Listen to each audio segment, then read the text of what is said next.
Okay, well, I'm just going to welcome to the meeting Maja Palser. Hi, Maja. Hi, Steph. Thanks. It's lovely to see you, and I believe that you're joining us from Finland. I am, yeah. My new home. So you're dividing your time now between Finland and the UK, and you're still working on your PhD, which is based in York. Is that right? Yeah, that's right. Although at the moment I'm kind of more here than there for obvious reasons. Yeah. For obvious reasons. Yes, yes. So, what have you been working on recently? I've been for quite a few months now working on a piece for viol consort and gamelan orchestra, and funnily enough, it should have been actually performed today.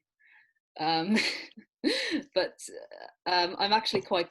I mean, I'm sad that the concert was cancelled, but it gave me the luxury of kind of going down the rabbit hole and kind of doing things that I wouldn't have had time to do. So actually, it's not finished now because I've been kind of working on it more than I thought I would. So yeah, So you're demonstrating the art of adaptability during lockdown. enjoying the luxury of time. Yeah.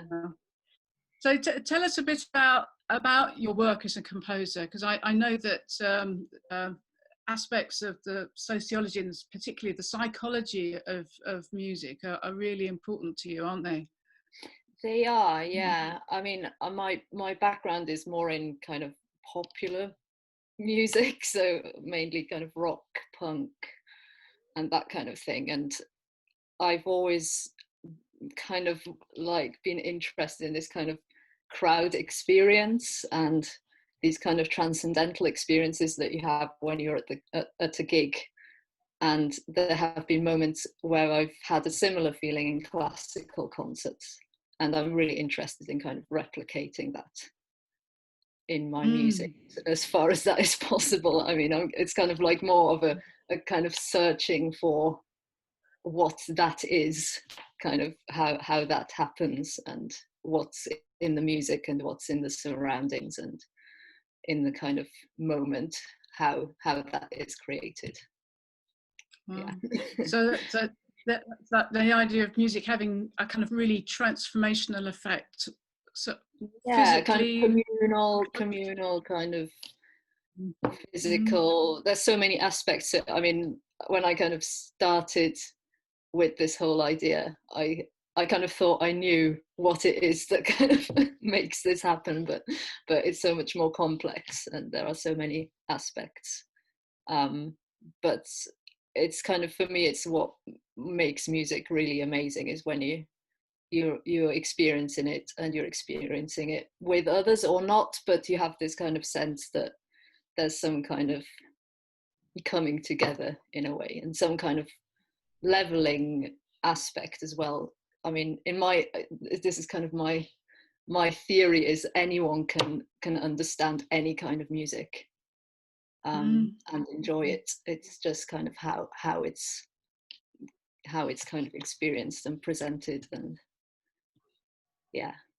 yeah, it's often said that if you present any kind of music to very, very young children, they, obviously they just absorb the experience, Yeah, and they're exactly. just very present within the experience. And it's only as we grow older that we get hung up about style and what Yeah, we exactly. shouldn't be listening to and how we should react and those sorts of things. Yeah, it's very complex. It's kind of almost like trying to overthrow a regime or something like that. Yeah, but I'm kind of just exploring that and seeing how that works and how that goes.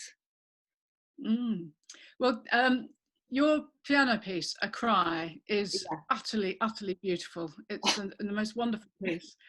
It's terribly moving. Can you tell us a bit about that, because we're going to hear Robin Green playing the piece as part of Very this video exciting. cast. How did it come about, and what's behind it? It was a commission from the Wales International Piano Festival. I think it was actually not sure if it was their first installment, but anyway, that there was a project involving, was it 6 Welsh composers, I think, writing kind of solo piano pieces, and they gave us quite kind of, not specific, but there was quite a lot of input. So actually, it was quite nice because I didn't have to start from scratch, and it was 2015, and so there was this kind of First World War centenary theme, and there was they wanted this kind of Welsh perspective, and then they also said, well, it would be great to have some kind of artwork, some kind of, you know, a poem, a painting or something. So there was quite a lot of input,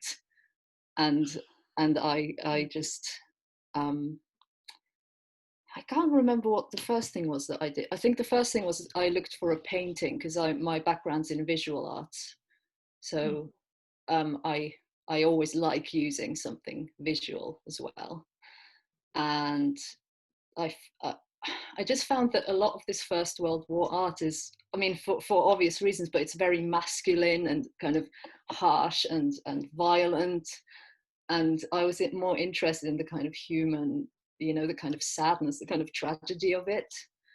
And it took me quite a long time to actually find something that I felt really, really represented that. But then I found this drawing by a Belgian artist who was a refugee in Wales, and he drew this kind of mother and child figure in charcoal on the wall of the place he was staying. And the whole thing was just so fragile, the fact that it was, you know, charcoal on a wall, you could just wipe it away, and also the image itself was really moving.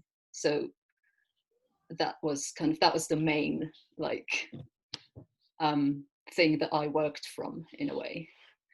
And then, yeah, there were other things as well, but that was the kind of main starting point, in a way. Well, it's not just me that's found it very beautiful, because it was chosen by the International Society of Contemporary Music back in, when was it? 2017, I think. Yes. Yeah, 2017, yeah.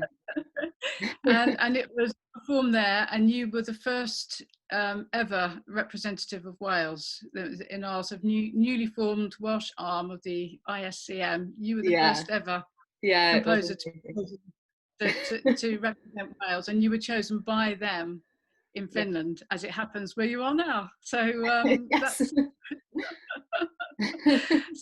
that's absolutely, that was absolutely wonderful. And it's just great to see you, and thank you very much for telling us about the piece. And thank you. It's been great. Stay safe. You too. Yeah, definitely. See you soon.